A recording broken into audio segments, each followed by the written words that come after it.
इस्लामी सरबराही conference का ख़वातीन के हवाले से नवी वजारती इजलास इस्लामाबाद में हो रहा है। कॉन्फ्रेंस में वफाकी वज़ीर आज़म नज़ीर तारिड़ और मुस्लिम दुनिया के रहनुमाओं का खिताब जारी है।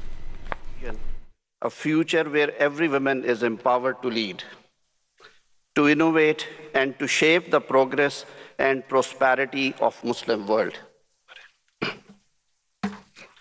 On behalf of the government and people of Pakistan, I extend our warmest greetings to all distinguished delegations. Pakistan is deeply honored to host this conference and to assume its chair, a responsibility we accept with humility and a firm commitment to serve all 57 member states in a spirit of partnership, inclusivity, and consensus. Excellencies, we meet at a defining moment in our shared journey.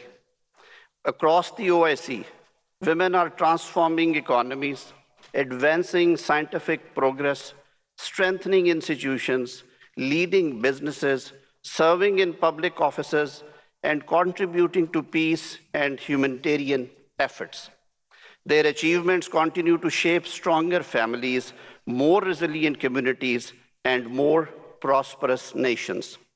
Yet, we also recognize that millions of women and girls continue to face barriers that restrict their opportunities and limit their ability to contribute fully to a national development. Our responsibility is not simply to acknowledge these realities, it is to change them. The theme of this conference, socio-economic and political empowerment of women in the OIC countries, challenges and way forward, is therefore both timely and forward-looking. Empowering women is not only a social imperative, it is an economic necessity, a governance priority, and a cornerstone of sustainable development. No nation can fully realize its potential while half of its population is denied equal opportunities to learn, to work, to innovate, and to lead. Across our history, Muslim women have been scholars, educators, entrepreneurs, jurists, and leaders. Today, they continue to break new ground in science, technology, public service, businesses, and academia. Our responsibility is not to define their potential. It is to remove the barriers that prevent it from being realized. The values that guide us today are deeply rooted in our faith. Islam recognized the dignity, rights, and legal identity of women more than 14 centuries ago, reminding us that justice and human dignity are timeless principles. As we embrace a future shaped by technology and innovations, our responsibility is clear to ensure that every woman and every girl has an equal opportunity to learn, to innovate, and to lead. The digital future must be a bridge to inclusion, not a barrier to equality. Excellencies, the Organization of Islamic Cooperation provides a unique platform to translate these aspirations into collective action. Through the OIC Plan of Action for the Advancement of Women and the important work of the Women's Development Organization, we have built a strong framework for cooperation among our member states. By learning from one another, sharing successful experiences, and strengthening institutional partnership, we can accelerate progress while respecting the diversity of our legal systems, cultures, and national priorities. Excellencies, Pakistan does not regard this chair as a position of prestige. We regard it as a responsibility to listen carefully, to build consensus, and to help transform our shared aspirations into practical action that improves the lives of women across the Islamic world. Because the true success of this conference will not be measured by the declarations we adopt. It will be measured by the opportunities we create after we return home. For Pakistan, the empowerment of women is not simply a policy objective. It is a national priority enshrined in our Constitution, inspired by our faith, and essential to our future. Our Constitution guarantees equality, dignity, and equal protection under the law without any discrimination. Guided by these principles and under the leadership of Honorable Prime Minister Mohammad Shehbaz Sharif, Pakistan continues to strengthen its legal, policy, and institutional framework to advance the rights, opportunities, and leadership of women. Through the Ministry of Human Rights, working in close partnership with provincial governments, parliament, judiciary, law enforcement agencies, civil society, and our international partners, we are translating this commitment into meaningful action. Guided by the National Gender Policy Framework Vision 2025 and the Prime Minister's Women Empowerment Package, we are expanding women's leadership, promoting financial inclusion and entrepreneurship, bridging the digital divide, strengthening access to justice, and creating safer, more inclusive workplaces. These efforts are reinforced through landmark legislation, specialized gender-based violence courts, women protection authorities, legal aid and rehabilitation services, dedicated helplines and institutions such as National Commission on the Status of Women and the National Commission for Human Rights. Today, women in Pakistan are serving with distinction as parliamentarians, judges, civil servants, diplomats, entrepreneurs, academics, scientists, and members of our armed forces. Their growing leadership across public and private institutions reflect our conviction that when women are empowered to lead and succeed, families flourish, societies become more resilient, and nations prosper. We also recognize that lasting progress cannot be achieved by women alone. Real and sustainable change requires the active engagement of men and boys as partners in promoting equality, respect, and shared responsibility.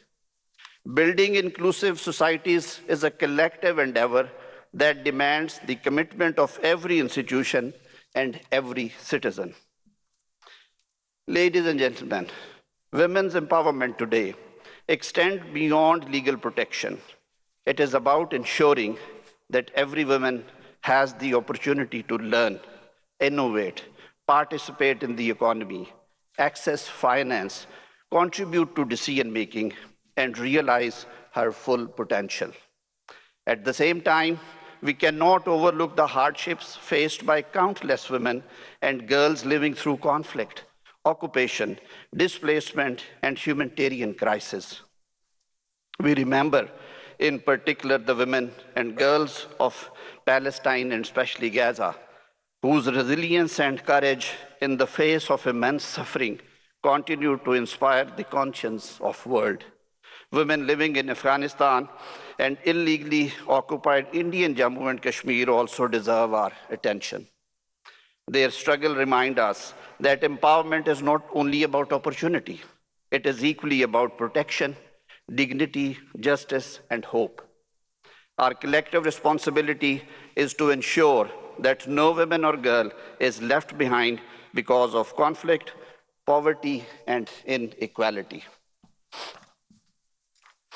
Excellencies, artificial intelligence and digital innovation are transforming our societies at an unprecedented pace. If governed wisely, these technologies can expand access to education, healthcare, entrepreneurship, and financial inclusion. If ignored, they risk creating new forms of inequality, discrimination, and exclusion. Our challenge, therefore, is not whether technology will shape the future, it is whether that future will be inclusive.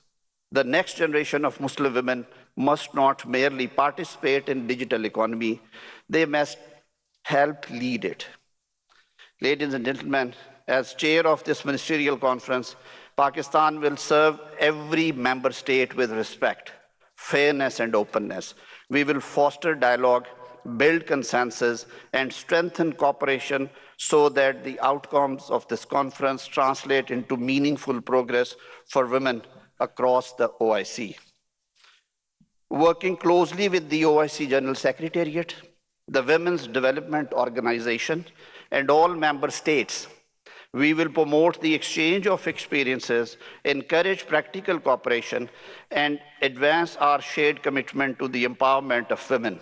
The strength of OIC has always been in its unity. While our cultures, legal systems, and socioeconomic realities may differ, we remain united in our commitment to justice, dignity, compassion, and equal opportunity.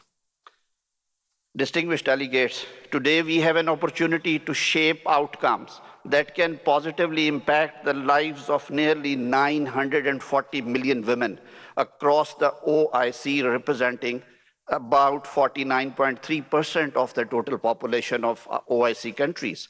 Let us use this platform not only to exchange ideas, but to strengthen partnerships, translate our commitments into action, and address the challenges that still remain. The true success of this conference will not be measured solely by the declarations we adopt, but by the progress we achieve together after we return home. Let Islamabad be remembered as the place where our shared resolve was transformed into collective action and where our commitment to the women of Muslim world was renewed. May Allah Almighty guide our deliberations, bless our collective efforts, and grant us the wisdom and resolve to translate today's dialogue into lasting progress for the women of Muslim world. Before I conclude, I wish to express my sincerest appreciation to the OIC General Secretariat, sir, for its continued cooperation and support. I also thank the Honorable Prime Minister of Pakistan, Muhammad Shehbaz Sharif, for his patronage, the Deputy Prime Minister and Minister of Foreign Affairs, Senator Muhammad Ishaq Dar, for his tireless efforts, the Ministry of Foreign Affairs team, my wonderful team at Ministry of Human Rights, the event organizer groups, all my honorable guests who are here to support us, and our partners in their invaluable contributions to the successful convening of this conference. I once again welcome you all to Pakistan and wish the 9th OIC Ministerial Conference on Women every success. Thank you very much. Islamabad में नवी इस्लामी ताउन तंजीम की वज़ारती conference बराए ख़वातीन का इनेकाद, वफ़ाक़ी वज़ीर क़ानून का खिताब जारी।